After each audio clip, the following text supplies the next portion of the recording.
We can do deep investigative pieces. Nothing is going to be off limits. Burke has been on a sprint since February to build a team of more than 40 journalists, many from the New York Times, the Washington Post, the Wall Street Journal.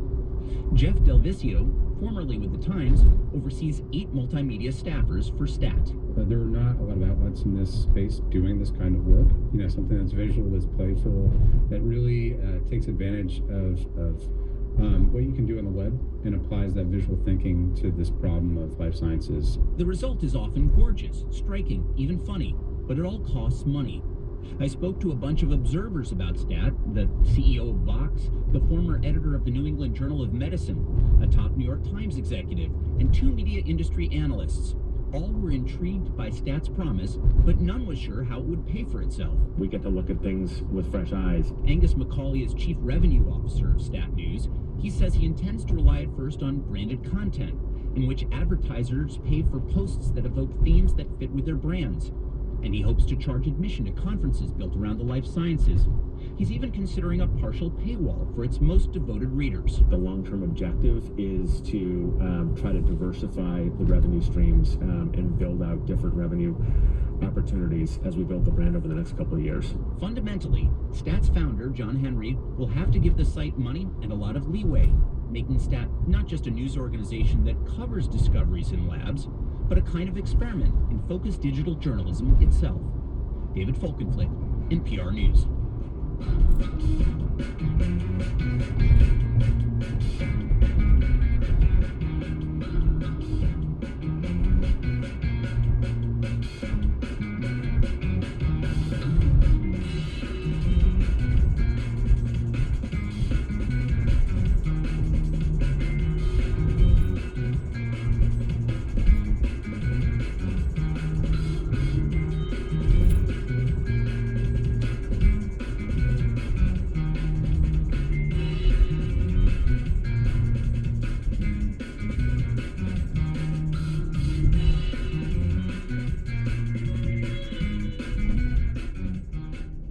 It's All Things Considered on WNYC. Turning to politics, Marco Rubio is campaigning in New Hampshire, portraying himself as part of a new generation of Republicans. This economy looks nothing like the economy of 15 years ago. It doesn't look anything like the economy of 5 years ago. And it's not just that it looks different, but the pace of change is faster than ever. Just ahead, a report from New Hampshire after news headlines. Tonight, it is clear, becoming partly cloudy, lows in the upper 50s. Currently, it is 65 degrees in Central Park at 5:30. Before there was candidate Bernie Sanders, there was Larry Sanders. His vision was, I don't really want to do this. Things are very bad and getting a lot worse. If somebody else doesn't come into it who can do the job, I will do it. Not the old Larry Sanders show, but Bernie's real-life older brother Larry. Next time on The Takeaway, weekday afternoons at 3 on 93.9 FM.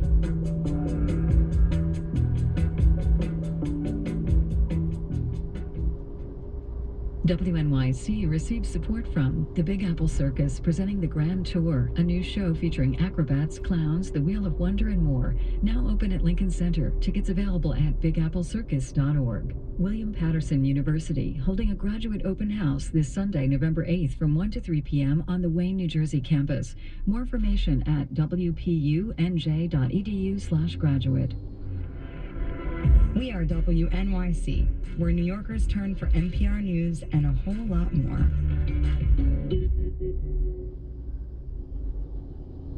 From NPR News in Washington, I'm Craig Windham.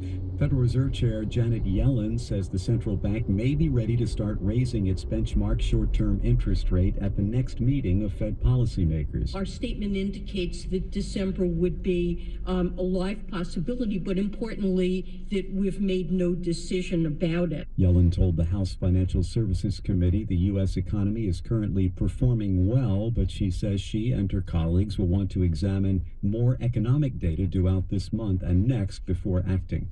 Britain is canceling airline flights to and from the Egyptian resort city of Sharm el-Sheikh, citing information indicating that the Russian jetliner that crashed on the Sinai Peninsula over the weekend may have been brought down by an explosive device. Patrick McLaughlin is the British Transport Secretary. Safety will always be the priority. As a precautionary measure, we've decided that flights due to leave Sharm el-Sheikh this evening for the UK will be delayed, and that will allow us time to ensure that the right security measures are in place for flights. Ireland is also canceling flights to and from Sharm el-Sheikh. The Federal Trade Commission and state and local law enforcement agencies say they are adding new cases to their crackdown on illegal debt collection. NPR's Yuki Noguchi reports authorities say some debt collectors are using harassment or false threats to collect money. The FTC and state attorneys general added 30 new cases around the country alleging illegal tactics were used by debt collectors. In some cases, the debt collectors impersonated bounty hunters or threatened to incarcerate people or take away their children. Edith Ramirez is chair of the FTC. She says there are plenty of lawful debt collectors, but each year, hundreds of thousands of American consumers are victims of unlawful collection practices. So far this year, the newly named Operation Collection Protection Initiative has handled 150 cases. This is NPR News from Washington. This is WNYC in New York. I'm Jamie Floyd. Over 200 warehouse workers at the local mega store B&H Photo Video have voted to join the United Steelworkers Union. Last month, workers staged protests over what they said were dangerous conditions at two Brooklyn warehouses. Rosana Rodriguez is with the Laundry Workers Center, a nonprofit labor group that helped organize the vote. When the people are united and come together, they can show that they can change their workplace and they can get better conditions. A spokesperson for B&H says it stands behind its employees' right to unionize. A video of New Jersey Governor Chris Christie speaking about a friend's losing battle with drug addiction has become a viral hit. The video has been viewed 4 million times in less than a week. It features Christie telling a New Hampshire audience that it is time to treat addicts rather than throwing them in jail. But Frank Greenegel, a member of the Governor's Council on Alcoholism and Drug Abuse, says that Christie's policies don't always line up with his stated priorities. Christie and other politicians do a nice job when that issue hits home, but unless it hits home, they fail to have any kind of empathy. And the point of marijuana is key. Governor Christie believes that marijuana should be criminalized and that people should be locked up. Greenegel spoke today on The Brian Lehrer Show. Jill Biden, wife of Vice President Biden, was at LaGuardia Community College on Long Island City today to promote President Obama's plan to make community colleges free nationwide. Rachel Chambers is a student at LaGuardia who spoke at the event. She says the plan will help students focus on their education. We have to work over 1, 2, 3, 4, 5 jobs just to try and pay for it, or social, like family matters and so forth. They kind of go on the back end because we can't afford to take care of those needs. Under the plan, 2 years of community college would be free. The event is one of 80 to be held at community colleges this fall to promote the president's plan. Jill Biden is herself a former high school teacher and now teaches English at Northern Virginia Community College. LaGuardia's president, Gail Mello, is on an advisory board backing the president's program. Tonight, clear, then becoming partly cloudy with lows in the upper 50s. Tomorrow, Thursday, a mix of sun and clouds, but the warm weather returns with highs in the low 70s, lows in the 60s. Currently, it is 63 degrees in Central Park at 5:35. Support for NPR comes from WNYC members and from TIAA-CREF, a global financial company dedicated to delivering financial outcomes that matter. TIAA-CREF, created to serve, built to perform. Learn more at TIAA.org. And ShareFile, a Citrix company, offering a secure business solution for file sharing, syncing, and access from any device to enhance collaboration between clients and coworkers. More at sharefile.com/NPR. From NPR News, this is All Things Considered. I'm Kelly McEvers in Culver City, California. And I'm Robert Siegel in Washington, D.C. There are now multiple investigations to find out what caused an airliner to crash Saturday in Egypt. The plane, operated by the Russian carrier Metrojet, was headed to St. Petersburg from the Egyptian resort of Sharm el-Sheikh. The British government said today that it may well have been brought down by an explosive device, though their investigation remains in its early stages. As a precaution, the UK has advised against all but essential travel through Sharm el-Sheikh. Christine Negroni reports on aviation safety, and I asked her if and when we'll know definitively if a bomb went off on the plane. Well, I hate to say definitively regarding anything, but I will tell you that it is not going to be a mystery. An explosion, a terrorist act, these things are not subtle. There's evidence on the wreckage. There's evidence in the way the airplane was maintained. There's evidence in the security records and security cameras and just basic criminal detective work that goes on at the airport. All of that stuff will lead to a likely conclusion of what happened. The two countries most involved in this case are Russia, because it was a Russian carrier, and Egypt, because it took off and crashed there. And both countries sound like they prefer an explanation of mechanical failure to a terrorist attack. Do they get to control the investigation or the disclosure of its findings? They control it to the extent that Egypt controls it, because it happened in Egypt and it has the right to do the investigation under the guidelines of the International Civil Aviation Organizations. But they can't sort of keep everybody out. The guidelines also require that those parties with an interest in the investigation also be allowed to play a role. And that would include Russia, because that's where the operator is located. That will include France, because the airplane is a French manufacturer. And if it turns out that engines were involved or some other component of the airplane, then that would involve that country as well. So they're not doing this in a dark closet, no. Can they manipulate the findings? Not easily, no. I don't think the public has reason to be concerned that someone's going to try and hide something. You said it should be easy to determine what caused this. If it comes down to a question, was it an explosive device, a bomb, or was it scuba diving equipment that was loaded into the hold of the aircraft? That kind of distinction could be determined? Yes, there's all sorts of other things that could also potentially trigger an explosion on an airplane. So it's important that while people talk about this might have been an explosion, that doesn't necessarily mean it's a terrorist act. You know, if there's evidence that there was an explosion, and investigators may already have some inkling of that based on what they're finding from both the cockpit voice recorder and the flight data recorder, that doesn't tell them what the trigger of the explosion was or what, in fact, exploded. The investigations are underway. The crash was all on land. What would strike you as a reasonable time frame to hear a conclusion from the investigators? There are two answers to that question. Before an official accident investigation concludes, months will pass, years could even pass. But before you and I and people listening to the news have an inkling of what happened, a much shorter period of time. I don't think more than 2 or 3 weeks tops before they will have found something that turns out to be what I call the eureka piece. Okay, we have discovered there's explosive residue. We have discovered that this suspicious person boarded the airplane. That sort of, you know, just the detective work, the forensic and detective work doesn't usually take too long. It's journalist Christine Negroni, who writes the blog Flying Lessons about aviation safety. Thanks for talking with us. Thank you.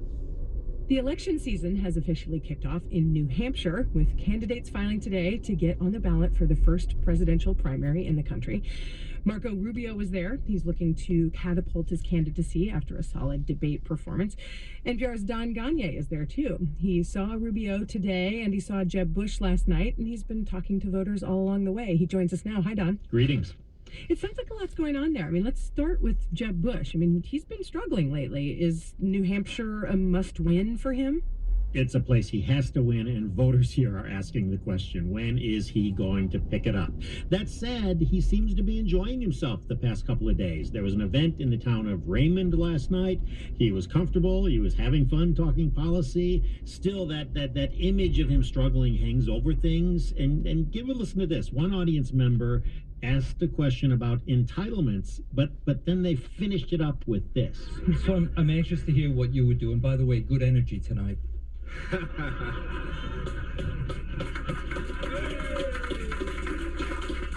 I actually have pretty good energy every night, but... And then Jeb there kind of pretended like he was riding a bicycle or something. A potentially awkward moment, but he actually turned it into a fun one, so that's something he's doing now. As we said, Marco Rubio's there too. He's, riding on the momentum that he created by his performance at the last debate. And what's he talking to voters about? Well, Marco Rubio catching on here, if he does, would be Jeb Bush's nightmare. Rubio is portraying himself as part of a new generation of American leaders who see the world and the economy as it is today, changing fast. Give a listen to this. This economy looks nothing like the economy of 15 years ago. Doesn't look anything like the economy of 5 years ago.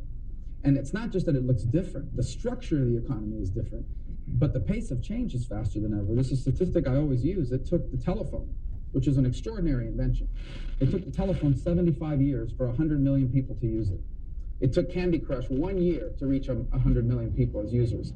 That's how fast things are changing. So a Candy Crush reference there.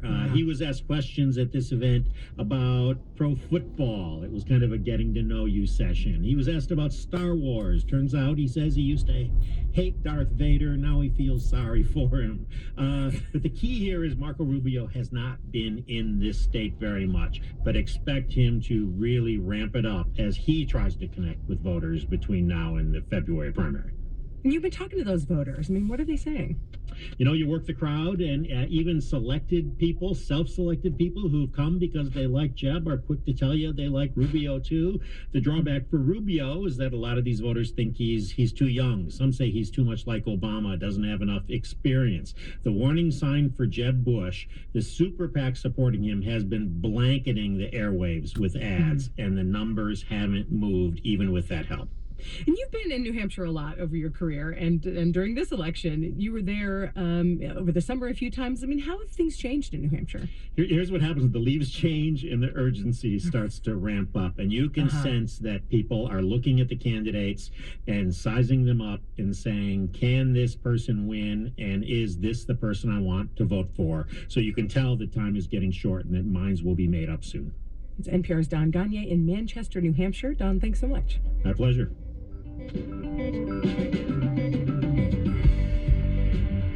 Our campaign coverage continues online and on Morning Edition. Tune in tomorrow for Steve Inskeep's conversation with Bernie Sanders, who's seeking the Democratic nomination.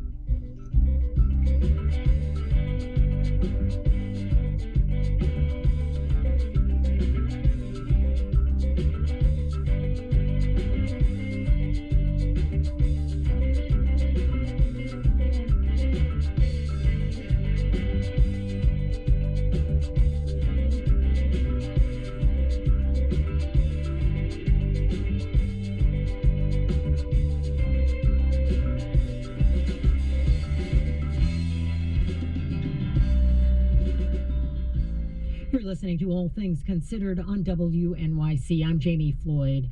Well, it's probably fair to say Republicans in New Jersey took a bit of a drubbing in yesterday's elections, but one Republican there, Governor Chris Christie, is actually having the best week he's had in months. Matt Katz of New Jersey Public Radio joins us now with a tale of two elections. Hey, Matt.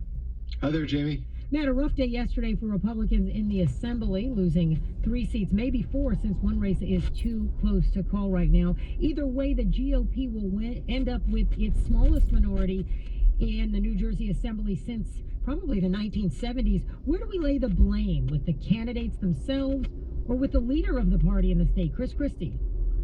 I wouldn't call this a referendum necessarily against Christie. First of all, turnout might have been the worst ever in state history. 1 in 5 eligible voters approximately decided to exercise their constitutional rights yesterday. Everybody else skipped. And local issues like the Atlantic City economy in a district in South Jersey really dominated the races more than Christie's record. So in that sense, it was candidates. And then there was a ton of Democratic money that influenced the results. Millions of dollars were funneled by the state teachers union to a super PAC in Washington that's affiliated with South Jersey Democratic boss George Norcross, and his people then directed those millions for attack ads and whatnot. So that certainly influenced the results. But having said that, the election doesn't reflect well on Christie. 2 Republican incumbents who ended up losing tried to separate themselves from Christie by saying they opposed him on Planned Parenthood funding cuts. His poll numbers are in the 30% range, so candidates were just avoiding mentioning him and separating themselves from him. What's most amazing really is how much of a non-entity he was in terms of actually being visible in this campaign. A guy who won 60% of the vote 2 years ago and is running for